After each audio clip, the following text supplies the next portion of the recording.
저는 오늘 출애굽기 19장 1절에서 6절의 말씀을 가지고 일꾼을 세우라 하는 제목으로 함께 은혜를 나누려고 합니다. 지금 한국은 우한 코로나로 말미암아 열병을 앓고 있습니다. 백성들의 마음에 두려움이 가득하고 또한 염려와 근심이 가득합니다. 그래서 사람들이 활동을 차지하는 바람에 경제가 서서히 무너지고 불안이 그래서 가중되고 있습니다. 이러한 질병과 고통이 속히 이 땅에서 떠나가도록 여러분 함께 기도해 주시기 바랍니다. 지금 한국 교회는 대형 교회로부터 시작해서 많은 교회가 인터넷을 통해서 예배를 드리고 있습니다. 물론 염려스러운 것이죠. 국가의 시책에 또한 함께하기 위해서 그러한 일들도 진행하고 있을 것입니다. 또한 몸이 약한 사람들은 염려와 걱정 때문에, 또한 사업하는 사람들은 사업 때문에 여러 가지 염려와 걱정 때문에 그러한 방법을 취했겠죠. 여러분, 그러나 그 무엇도 여러분 비방해서는 안 됩니다. 왜냐하면 우리는 누구도 판단할 권세나 권리가 없기 때문에 그렇습니다. 모든 안타까움은 하나님께서 보시고 그들에게도 위로해 주시고 또한 그들에게도 동일한 은혜가 임하기를 원합니다. 우리는 교회들 간에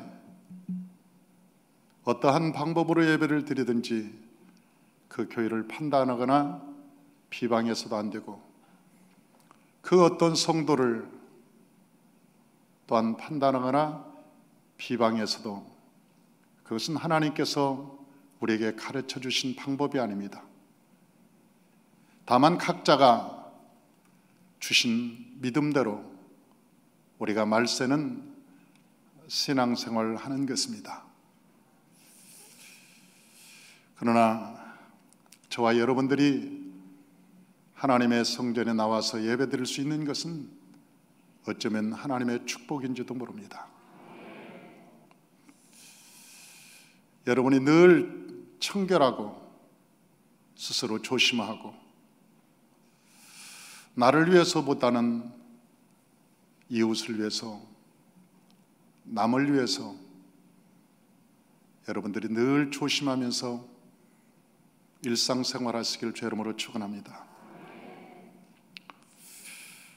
아마 세상은 더 갈수록 이런 역병들이 심하게 돌아갈 것입니다.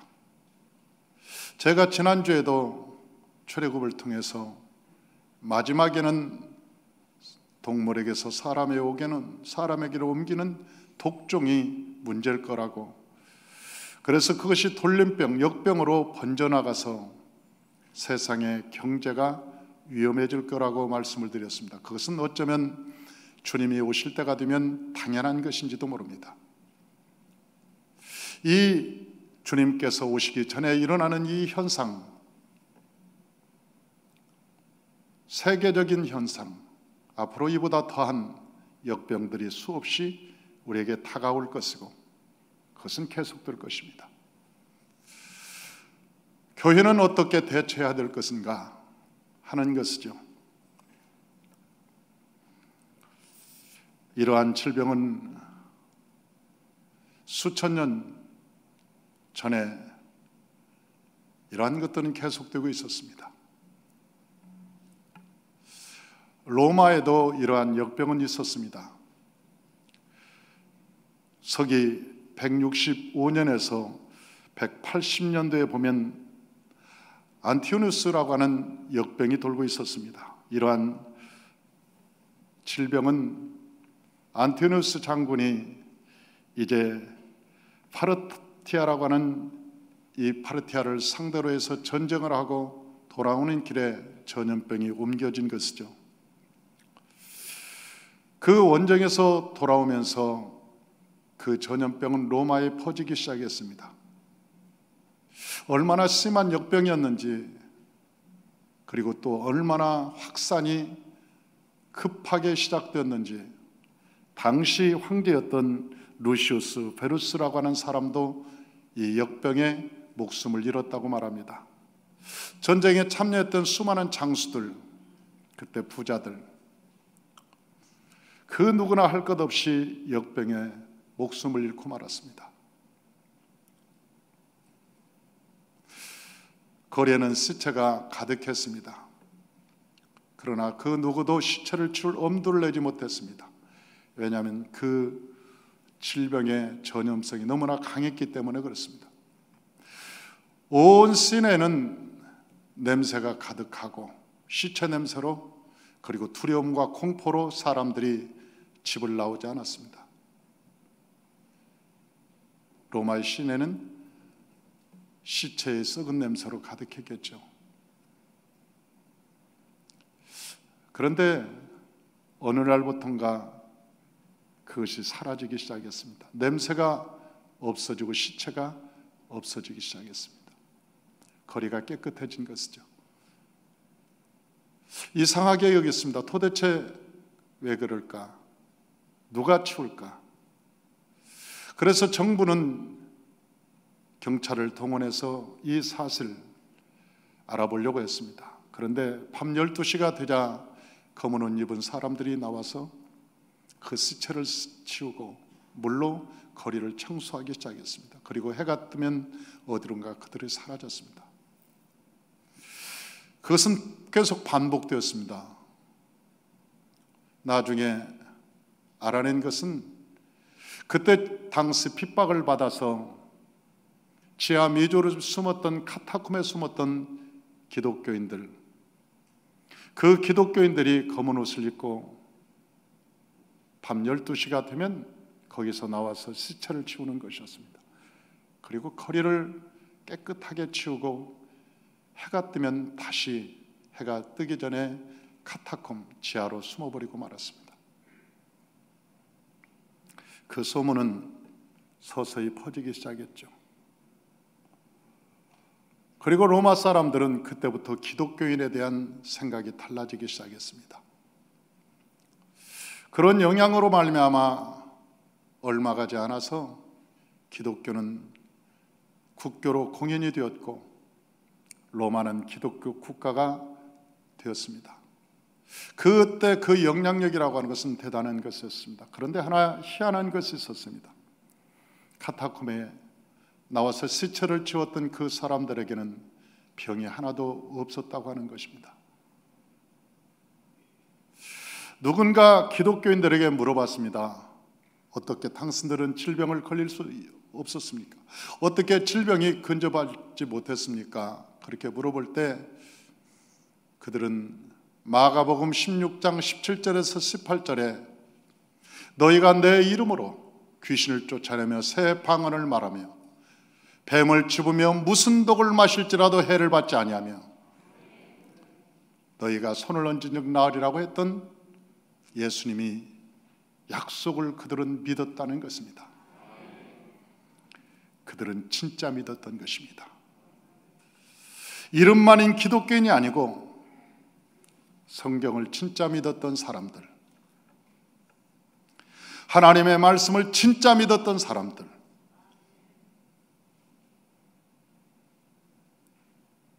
그래서 그들에게는 그런 전염병, 역병조차도 그들에게 가까이 올 수 없었다고 하는 아주 유명한 일화가 있습니다. 사랑하는 성도 여러분, 저와 여러분은 맹신자가 아닙니다. 하나님의 말씀에 근거한 기독교인들입니다. 기독교인이라고 하는 것은 우리가 기도만 하는 것이 기독교인이 아닙니다. 교회만 출석하는 것이 기독교인이 아닙니다. 하나님의 말씀을 믿는 사람들입니다.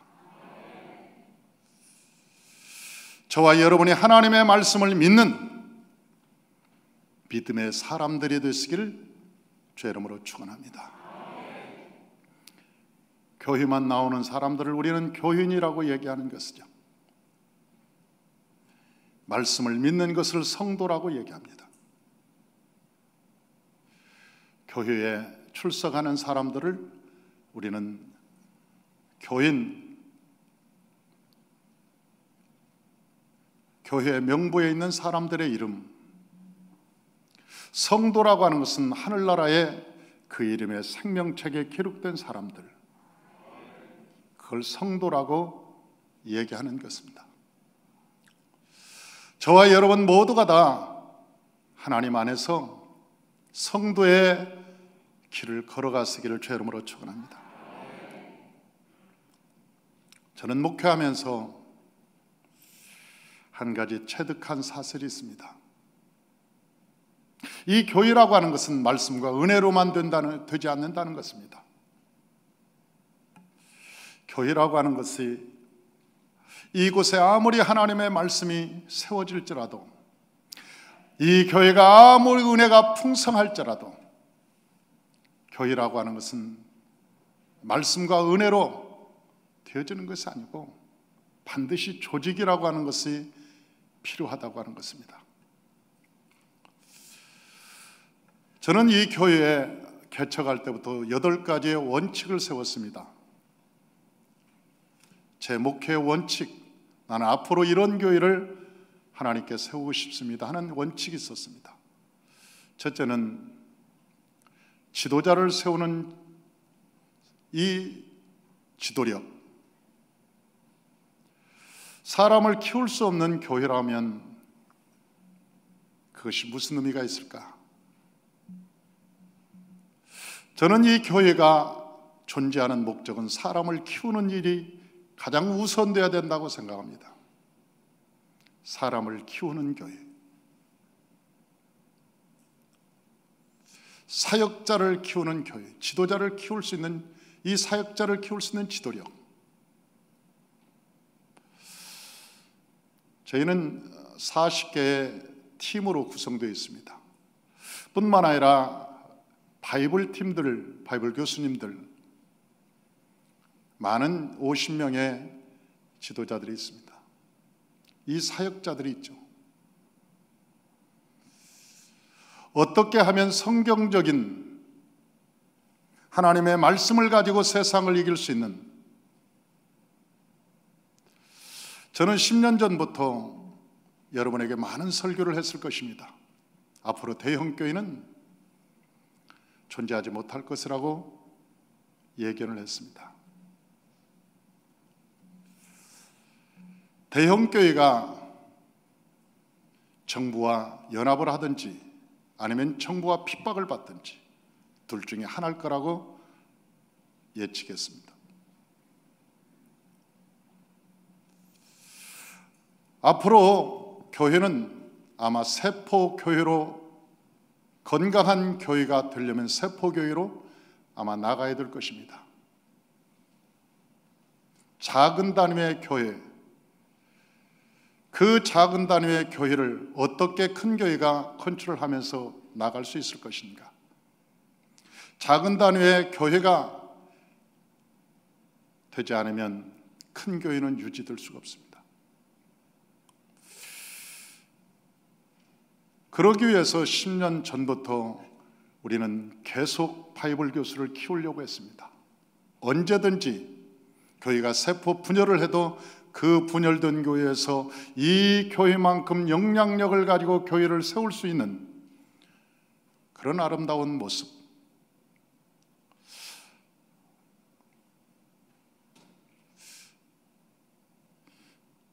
사역자를 그래서 세우려고 하는 것입니다.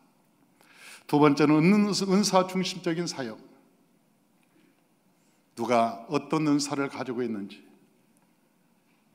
하나님께 받은 탈란트가 무엇인지 그것을 100% 개발해서 그걸 사용할 수 있는, 전 성도들이 자기 은사를 충분히 개발해서 사용할 수 있는 그런 교회. 세 번째로는 열정적 영성. 정말 성도 한 사람 한 사람들이 말씀으로 세워져 있는가? 성도 한 사람 한 사람들이 기도로 무장되어 있는가? 성도 한 사람 한 사람들이 하나님의 찬양으로 우리가 연합해서 하나님의 일을 감당할 수 있는가? 그런 열정적 영성이 과연 되어 있는가 하는 것이죠. 네 번째는 기능적 조직. 이 모든 조직들이 살아있는가? 실제적으로 이 죽어있는 조직은 없는지, 명맥만 있는 조직, 이것은 위험한 것입니다. 언제나 조직이라고 하는 것은 살아있어야 됩니다. 팔팔 살아있어야 됩니다. 여러분, KTX와 옛날 석탄 저 화물차가 다른 이유가 있습니다. 석탄차는요, 앞에 그 기관차가 끌고 갑니다.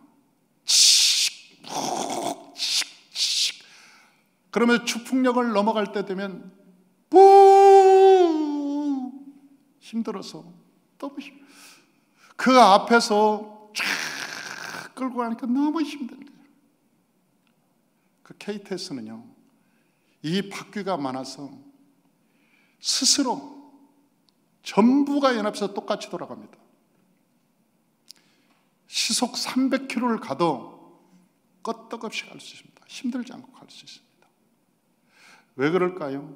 모든 기능이 살아있기 때문에 그렇습니다. 저는 저희 교회에서 기능 하나하나가 정말 살아서 생동감 있고 살아서 팔팔거리는 그런 은혜의 기능들이 되어지기를 소망하는 것이죠. 우리가 예배드릴 때마다 이 예배가 영감이 있는가? 하나님의 성령의 터치가 있는가? 각자 그 마음에 감동이 있는가? 이 예배드릴 때 맞아, 하나님의 이 말씀이 맞아, 결단하는 시간이 있는가? 그런 영감 있는 예배, 전인적 소그룹, 모든 성도들은 소그룹에 속해져 있는가? 모든 성도님들은 소그룹에 다 속해져서 모두가 활동하고 있는가? 필요 중심적인 교회, 전도. 우리 교회에 자랑스럽게 내가 아는 사람을 우리 교회로 데려올 수 있는가? 한번 우리 교회 와봐라. 저 사람도 우리 교회만 오면 살 수 있어. 모두가 그런 전도의 필요성을 느끼고 있는가? 마지막에 말하는 사랑의 관계. 이 위에 사랑이 없으면 아무것도 아니라고 하는 것입니다. 이 모든 것 위에 우리가 사랑으로 연합되어 있는가? 저는 이것을 8가지의 원칙을 교회를 개척할 때부터 세웠습니다. 그리고 과연 우리 교회가 이런 원칙의 토대 위에서 건강한 교회가 될 수 있는가? 만약 이 건강지수가 80점이 되면 매우 건강한 교회입니다. 90점이 되면 아주 훌륭하죠. 만약 100점이 된다면 세상의 모델이 될 것입니다. 그리고 앞으로 비전이 있을 것입니다. 만약 우리 교회가 이 8가지 조건을 충족해서 만약 100점으로 간다면 앞으로 모든 한국 교회 또한 세계 교회의 모델이 되는 아마 교회가 될 것이라고 생각하는 것이죠. 이것은 이 교회의 어떤 성격이죠. 우리 삼마교의 내 성격입니다. 영적 분위기, 본질의 모습, 그런 것들이겠죠. 그러나 이러한 이 건강지수를 체킹할 수 있는 이런 것 위에 성경에 보면 2가지의 큰 기둥의 조직이 있었습니다. 이것을 담아낼 수 있는 조직, 성경에는 우리에게 기둥 같은 사역자를 세우라고 성경은 말씀하고 있습니다. 기둥 같은 사역자를 세우라. 그러면 그 기둥 같은 사역자가 누군가? 성경에는 아론과 훌과 미리암과 여호수아라고 얘기합니다. 목회자 주변에는 언제나 이러한 사람들이 목회자를 보호하고 진을 딱 쳐줘야 됩니다. 사랑하는 성도 여러분, 관우 장비, 그래야 현덕이 있습니다. 유비가 있는 거예요. 목회자 주변에 목회자를 지킬 수 있는 든든한 일꾼이 없으면 목회자는 늘 기도원에 가서 하나님을 만나서 울기만 할 것입니다. 늘 괴로울 것입니다. 힘들 것입니다. 그리고 마음에 방황할 것입니다. 아무리 큰 목회를 해도, 우리가 10,000명의 목회를 해도,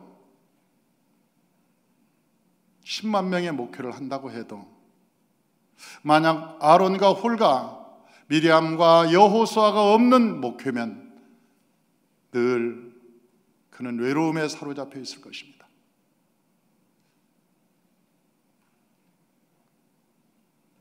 목회가 너무 힘들겠죠. 그래서 목회자에게는 반드시 이러한 조직이 필요하다고, 기둥 같은 조직이 필요하다고 성경은 예시해 놓고 있습니다. 아론은 책사와 같은 사람이죠.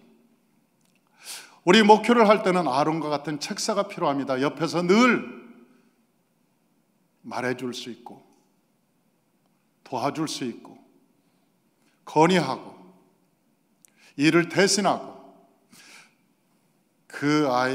이 아이디어가 팡팡 튈 수 있는. 그래서 이 목회자 주변에는 반드시 책사가 필요합니다. 훌륭한 책사. 여러분, 대통령도 마찬가지일 것입니다. 훌륭한 책사가 필요합니다. 여러분, 사장도 마찬가지일 것입니다. 어떤 큰 회사를 운영할 때도 마찬가지일 것입니다. 반드시 사장 혼자 가서는 그 훌륭한 회사를 만들 수 없습니다. 반드시 책사가 필요합니다. 옆에서 함께 의논하고, 함께 토론하고, 함께 일을 할 수 있는 책사.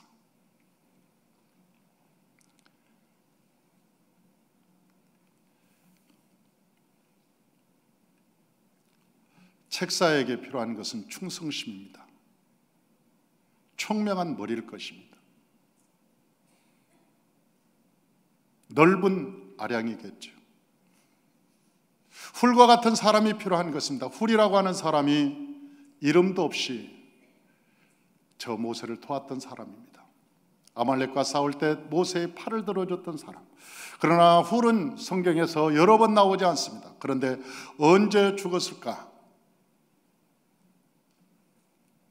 나중에 보면 모세가 십계명을 받으러 산에 올라갔을 때 아론이 금송아지를 만들어서 사람들을 거기에다 경배하려고 할 때 제일 먼저 반대하고, 그러면 안 된다고 했다가 순교당했다고 하는 일설이 있습니다. 훌은 모세에게 보이지 않는 참된 후원자였습니다. 동력자였습니다. 어쩌면 이 모세와 같이 모세를 위해서 순교할 수 있는 그런 마음을 가진 자, 그런 일꾼들이 필요한 것이죠.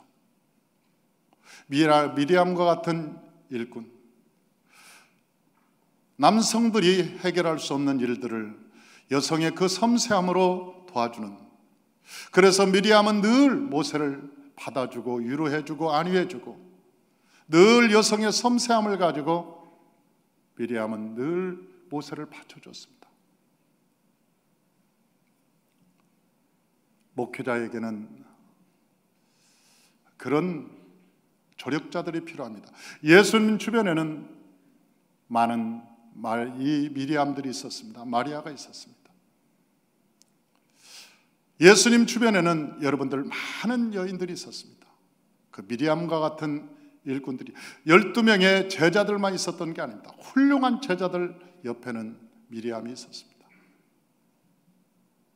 마지막으로는 후계자가 반드시 필요합니다.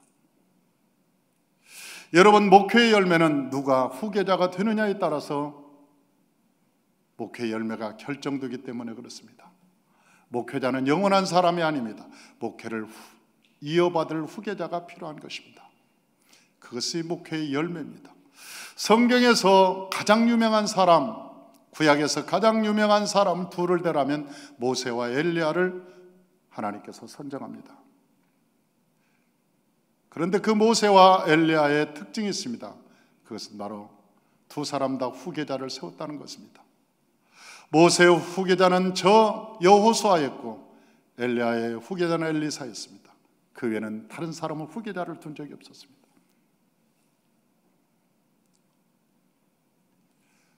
그래서 구약에서는 가장 훌륭한 인물을 선정할 때 모세와 엘리야라고 얘기합니다. 왜냐하면 후계자를 제대로 뒀기 때문에 그렇습니다. 후계자가 있는 사람은 대대로 그것이 이어져 가고 있습니다. 후계자의 특징이 있습니다. 후계자의 특징은 수종자의 자세입니다. 모세가 시내산에 갔을 때도 저 여호수아는 그 시내산까지 올라가서 그 곁에 있습니다. 모세가 회막에 있을 때는 회막 곁에 늘 여호수아가 있었습니다. 수종자, 마치 비서처럼, 훌륭한 비서처럼 늘 옆에 섬겼던 여호수아. 그래서 그 여호수아는 모세의 후계자가 되는 것이죠. 그래서 지도자는 늘 옆에 후계자가 있는지, 이 젊은 후계자가 있는지를 찾아봐야 됩니다. 그리고 후계자가 있는 것을 발견하면 그를 데리고 다니면서 기도 훈련시키고 또한 하나님 섬기는 방법을 가르치고 반드시 하나님의 성령을 받게 해서 일꾼을 세우는 것입니다. 이럴 때 교회는 든든해질 것이고 교회의 미래는 밝아질 것입니다. 이 삼마교회도 이러한 기둥 같은 일꾼들이 세워지기를 소망합니다. 저와 여러분 모두가 다 저와 여러분과 함께 걸어가는 하나님의 일꾼들이 되시기를 주의 이름으로 축원합니다. 그런데 이러한 일꾼만 필요한 것은 아닙니다. 이러한 일꾼 다음으로는 세포 조직입니다. 성경에는 조직 중에 기둥 같은 일꾼이 있는가 하면 세포 조직이 있다고 말합니다. 그 세포 조직은 1000부장, 100부장, 50부장, 10부장이라고 하는 이름으로 나타나 있습니다. 출애굽기 18장 25절, 우리 주보를 보면서 보십시다. 출애굽기 18장 25절 다 같이 한번 읽어봅니다. 모세가 이스라엘 무리 중에서 능력 있는 사람들을 택하여 그들을 백성의 우두머리 곧 1000부장과 100부장과 50부장과 10부장을 삼음해. 그렇게 이러한 조직은 효과적인 일을 하기 위해서 세워진 조직들이죠. 현대 교회도 이러한 조직을 교훈 삼아서 교구, 지역, 구역, 셀 이런 것들을 세워서 각 조직의 지도자를 뽑게 됩니다. 어떤 사람들은 신학교를 졸업해서 교구장을 하기도 하고 평신도 중에서 우리 지역장을 세우기도 하고 셀 리더를 세우기도 하고 그래서 하나의 조직을 만들어서 조직을 운영합니다. 이러한 조직은 교회 성장에 많은 영향을 주었고 지금도 이것은 현대교회의 조직이 되어가고 있습니다. 그러나 민수기를 보면 사역자를 뽑는 근본적인 방법이 나와 있습니다. 민수기 11장 25절, 민수기 11장 25절 다 같이 한번 읽어봅니다. 여호와께서 구름 가운데 강림하사 모세에게 말씀하시고 그에게 임한 영을 70장로에게 임하게 하리니 영이 임하신 때에 그들이 예언을 하다가 다시는 하지 아니하였도다. 아멘. 사랑하는 성도 여러분, 세상 조직과 교회 조직이 다른 게 딱 하나가 있습니다. 세상 조직은 직분을 주어서 거기에다 권위를 위임합니다. 자기고 있는 권한, 권세를 위임해서 세상 조직은 그렇게 조직을 이어갑니다. 그러나 예수 안에서 하나님의 교회의 조직은 모두가 다 같은 성령을 받게 하는 것입니다. 모세가 받았던 성령. 그래서 민수기 21장 25절에는 모세에게 말씀하시고 그에게 임한 영을 70장로들에게 주었다, 그렇게 얘기합니다. 모세에게 임한 영을 70장로에게 주었다. 그러니까 모세가 받았던 그 영과 70장로가 받았던 그 영이 똑같은 영이었다, 그 말이에요. 그래서 여기를 보면 고린도전서 1장 10절에 같은 말, 같은 마음, 같은 뜻. 왜 그럴까요? 성령이 같으시니까.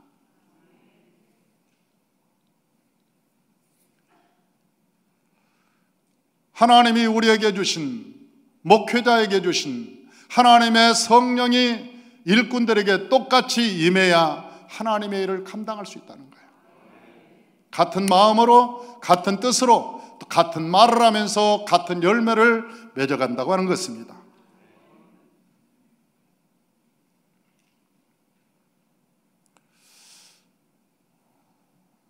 저는 3월달 한 달은 기도하는 한 달로 삼으려고 합니다.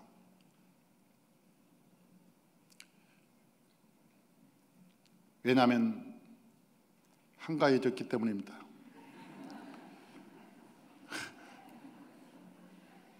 오라는 데도 없고 갈 데도 없고 만날 사람도 없습니다. 하나님 외에는 만날 분이 없습니다.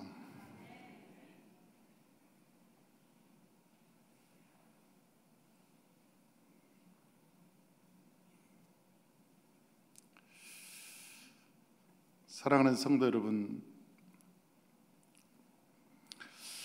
하나님께서는 이 목회의 방법을 가르쳐 주셨는데 이렇게 조직을 세우고 나서 지도자는 어떻게 해야 될 것인가?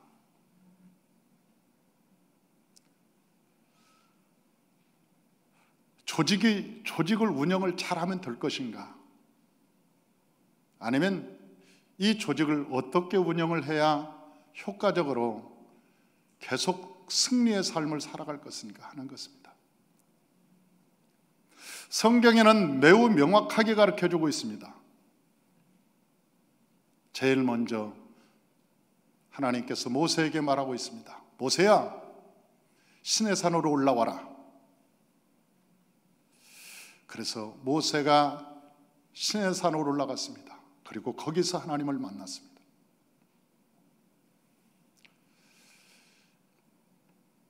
지도자가 하나님을 만나지 못하면 목회는 사람의 말을 하게 됩니다. 지도자가 하나님을 만나게 되면 하나님의 메시지를 전하게 됩니다. 이것이 목회의 첫 번째 방법이었습니다. 목회의 첫 번째 방법은 지도자가 하나님을 만나는 것이다. 그런데 어떻게 만나냐는 것이죠. 어떻게? 성경에 보면 매우 자세한 얘기가 나와 있습니다. 출애굽기 19장 9절에 나와 있습니다. 우리 다 같이 한번 읽어보십시다. 여호와께서 모세에게 이르시되 내가 빽빽한 구름 가운데서 내게 임함은 내가 너와 말하는 것을 백성이 듣게 하며 또한 너를 영영히 믿게 하려 함이니라. 아멘. 아멘. 할렐루야. 하나님께서 우리에게 말씀하시기를 빽빽한 구름 가운데서 내게 임함은 어디서 만났는가? 하나님께서 모세를 어디서 만났는가? 빽빽한 구름 가운데. 빽빽한 구름 가운데. 다 같이 따라서 합시다. 빽빽한 구름 가운데. 이게 무슨 뜻일까요? 그냥 쓰여진 얘기일까요? 아니요. 여기에는 굉장히 큰 영적인 의미가 있습니다. 왜? 레위기 16장 12절에서 13절을 보면 그 내용이 나와 있습니다. 레위기 16장 12절에서 13절 다 같이요. 향로를 가져다가 여호와 앞 제단 위에서 피운 불을 그것에 채우고 또 곱게 간 향기로운 향을 2손에 채워가지고 휘장 안에 들어가서 여호와 앞에서 분향하여 향연으로 증거궤 위에 속죄소를 가리게 할지니 그리하면 그가 죽지 아니할 것이라. 아멘. 제가 이것을 설명해 주지 않으면 여러분들이 이해를 못할 것입니다. 대제사장이 지성소를 들어갈 때 어떻게 들어갔느냐? 향을 피워서 지성소에 빽빽하게 향을 피워놓고 들어갔습니다.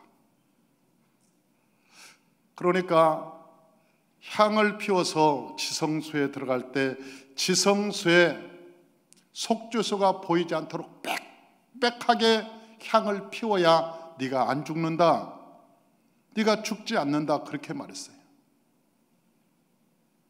그런데 여러분, 향이 뭡니까? 향은 성경에서 뭐라고 말합니까? 다 같이 기도, 할렐루야. 우리가 충분하게 기도가 채워지지 않고 하나님을 만나면 반드시 죽는다고 그랬어요. 왜 죽을까요? 교만해서 죽습니다. 오만해서 죽습니다. 이단으로 빠져서 죽습니다. 여러분, 저 이만희가 왜 이만희가 됐을까요? 왜 신천지를 만들었을까요? 저는 분명히 얘기합니다. 그는 기도하지 않는 사람입니다. 기도하지 않고도 여러분 충분하게 그렇게 만들 수 있습니다.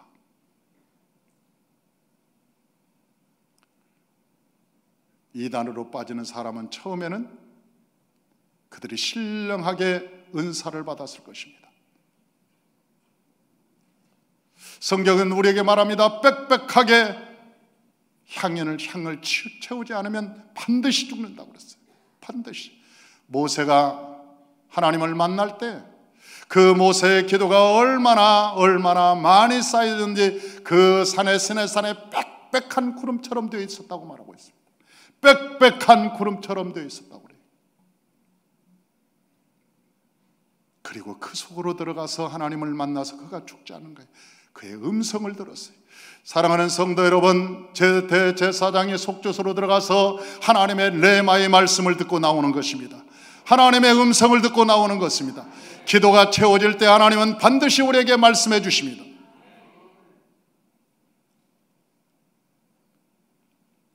나 기도 안 했는데 하나님을 만났어. 위험한 사람이죠. 나 기도하지 않았는데도 예수님을 만났어. 여러분, 교만해지겠죠? 나는 예수님 기도하지 않았는데 능력을 받았어. 어느 날 내게 하나님의 능력이 있어. 여러분, 그것이 얼마나 우스운 꼴이 됩니까? 반드시 그는 오만해서, 교만해서 그는 타락해 갈 것입니다. 기도하는 사람은 절대 타락하지 않습니다.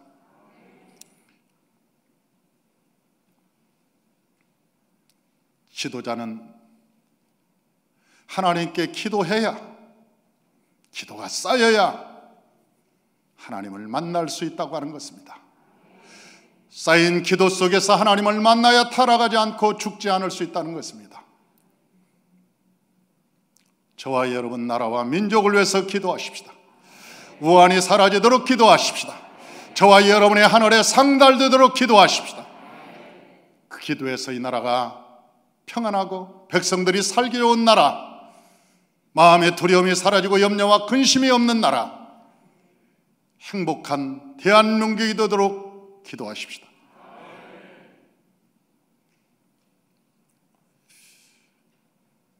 시내산에 올라가서 하나님께서 모세에게 말씀하신 것이 있었습니다.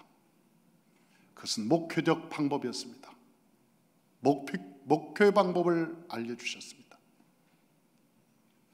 성도들을 어떻게 양육해서 너가 내게 데려올 것인가 분명히 말씀해 주셨습니다. 두 가지를 말씀해 주셨죠. 시내산에 올라갔을 때 하나님께서 모세에게 하신 두 가지 말씀, 그것이 바로 목회였습니다.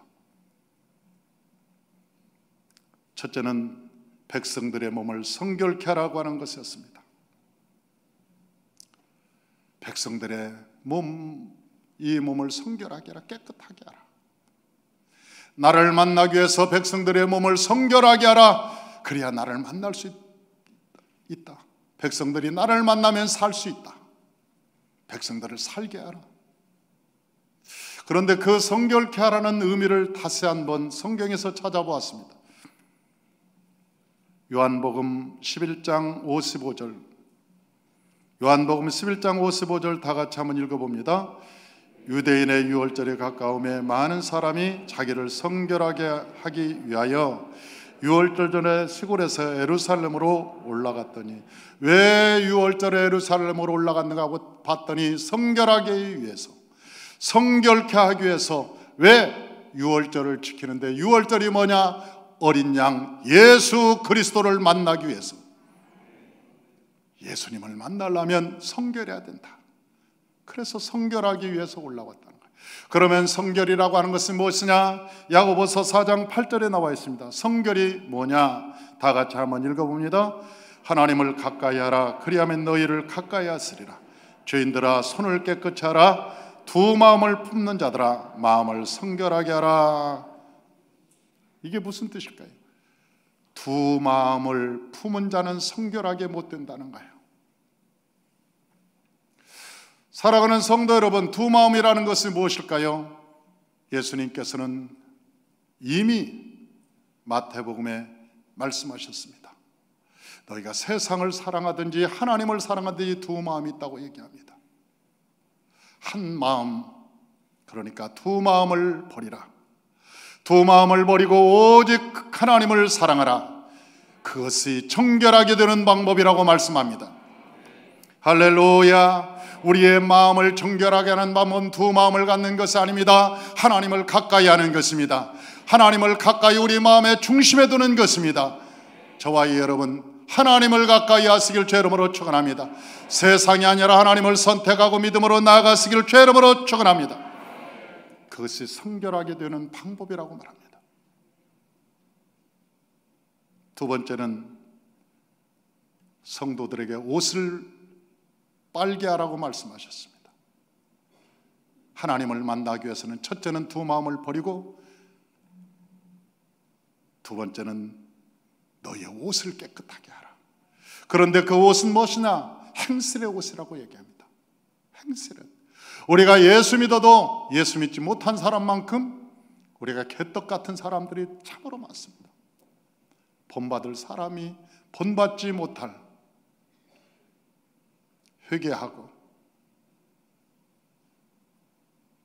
너희가 하나님 앞에 회개하고 제대로 예수 믿어라, 제대로 살아라.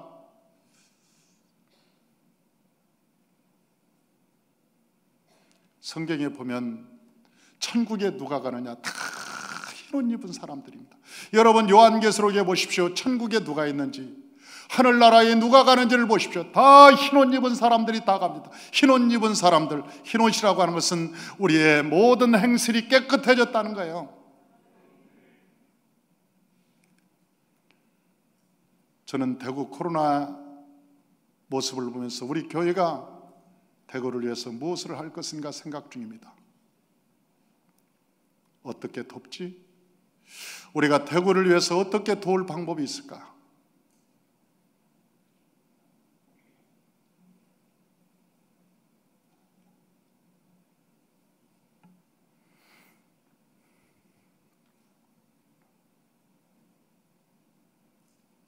무엇인가 예수 믿는 사람들이 달라야 되는 삶.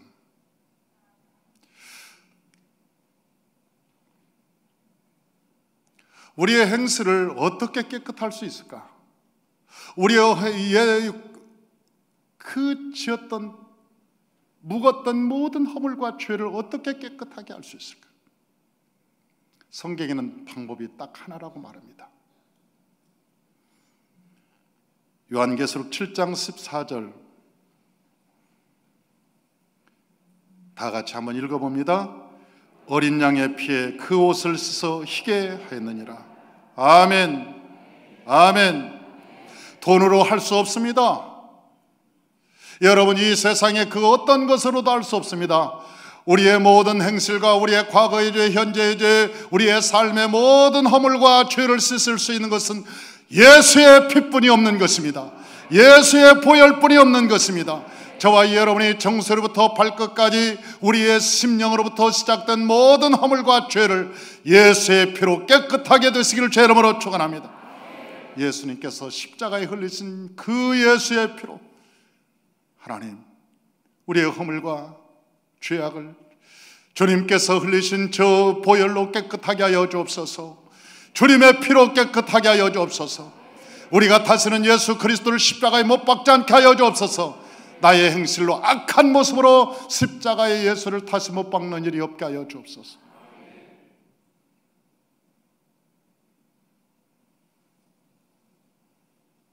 우리의 악한 행실, 악한 습관,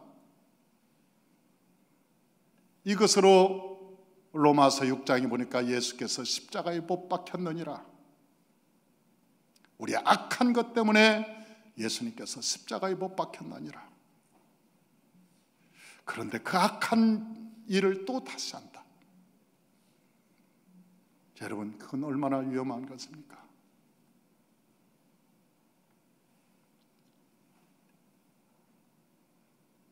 그래서 저 모세에게 하나님이 모세를 불렀어요. 빽빽한 구름 가운데. 아마 모세가 기도하지 않았더라면 하나님을 못 만났을 거예요. 모세의 기도가 채워지지 않았더라면 아마 시내산에 올라가지 못했을 거예요. 아무나 시내산에 올라가는 게 아니에요.